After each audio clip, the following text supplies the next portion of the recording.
나는 주변을 정리정돈한다. 어릴 적부터 많이 들어온 얘기죠.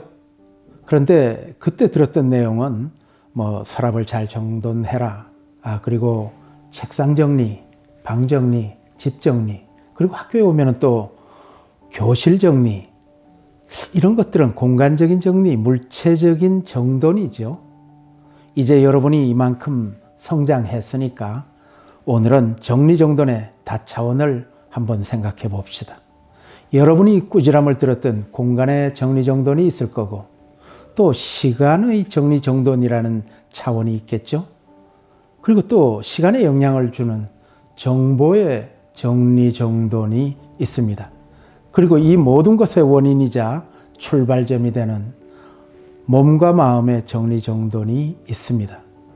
그러면 공간 얘기부터 할까요? 우리의 삶의 공간이 이렇게 어지럽게 된 원인이 뭘까요? 그것은 과소유, 과소비 때문입니다. 이것은 우리 시대의 과제이자 이 시대 인류의 문명적 과제이기도 합니다. 필요 이상의 과소유로 우리의 삶의 공간은 정글이 되어 있습니다. 시간은 어떻습니까? 현대를 살아가는 사람들은 시간을 운용하는 것이 아니고 시간에 떠밀려 표류하고 있습니다. 뭐가 그렇게 바쁜지 시간 기근 속에 살아갑니다. 우리로부터 시간을 노략질하는 무의미, 무가치의 일들을 걷어내야 시간의 여유를 가질 수가 있고 우리 삶의 여백을 만들어낼 수가 있습니다.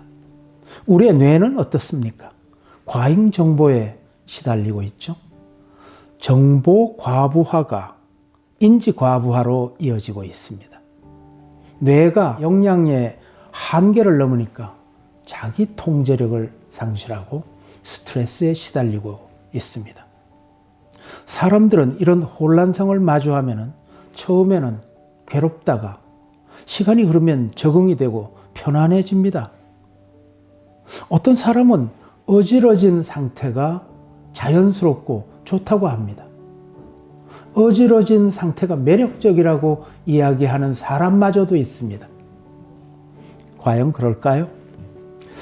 내가 생각하기로는 그것은 게으름에 대한 변명이자 자기 기만입니다. 그럴싸한 핑계를 찾는 삐뚤어진 마음일 거라고 생각이 됩니다. 어떤 사람은 내 방인데 내 맘대로 하고 살겠다고 하면서 물건을 더하고 혼란시킵니다. 그런데 아이러니컬하게도 어지러진 공간에서 그는 마음대로 사라지지 않는다는 것입니다. 이미 자신이 초래한 상황에 노예가 되어 있는 것이죠. 인간은 정리정돈된 공간에서만 자유와 해방을 누릴 수가 있습니다. 정리된 집에 사는 사람보다 정리되지 않은 집에서 사는 사람은 더 불행합니다. 우울증도 많이 나타나고 있다고 임상 보고되고 있어요. 만성 스트레스에 또 시달립니다. 스트레스 해소의 대표적인 행태가 폭식하고 쇼핑이라고 하더라고요. 폭식은 비만과 질병으로 가는 자학이지. 충동구매는 과소비, 과소유로 이어져서 생활공간을 더욱 쓰레기 더미로 만들죠. 그러한 상태에 이르면 더 심한 폭식, 더 심한 쇼핑에 나서게 돼요. 정리정돈을 외면한 집이 몰고 오는 악순환입니다. 그런가 하면 내면이 정리되어 주변을 잘 정리하게 되는 것도 있죠. 시공간적으로 정리정돈이 되면은 마음이 정결해집니다. 마음이 정결해지면 또 정리정돈을 하게 돼요. 이렇게 원인이 결과가 되고 결과가 다시 원인이 되는 선순환을 하게 됩니다. 우리 뇌는 질서를 지향해요. 정리정돈이 안 된 문제들이 쌓여 있으면 그날 우리는 깊이 잠들지 못합니다. 그 반대로 정리정돈의 결과가 즐거우면 자꾸 정리의 방향으로 가게 됩니다. 뇌의 가소성이지. 성서에도 예수님이 아무것도 가지지 말고 신만 신고 옷 두 벌도 입지 말라고 하시는 대목이 있어요. 여러분이 좋아하는 스티브 잡스, 마크 주커버그는 늘 한 가지 간편복만 입지 않아요?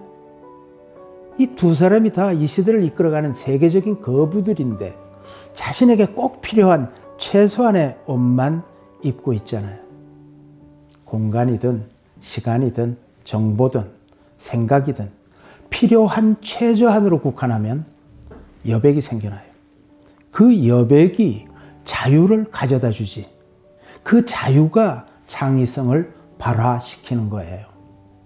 스티브 잡스, 마크 주커버그, 우리 시대의 창의와 창발의 대명사 아닙니까? 옷만 가지고 봐도 그들은 자기 방식의 정리정돈이 끝난 사람들이에요. 삶이 모름지기 추구해야 할 궁극에 다가간 사람들이죠. 사탄이 좋아하는 것은 정돈이 아니라 혼돈입니다. 흐트러짐이죠. 사탄은 한 사람이 삶이 정돈되는 꼴을 못 봐요. 왜 그럴까요?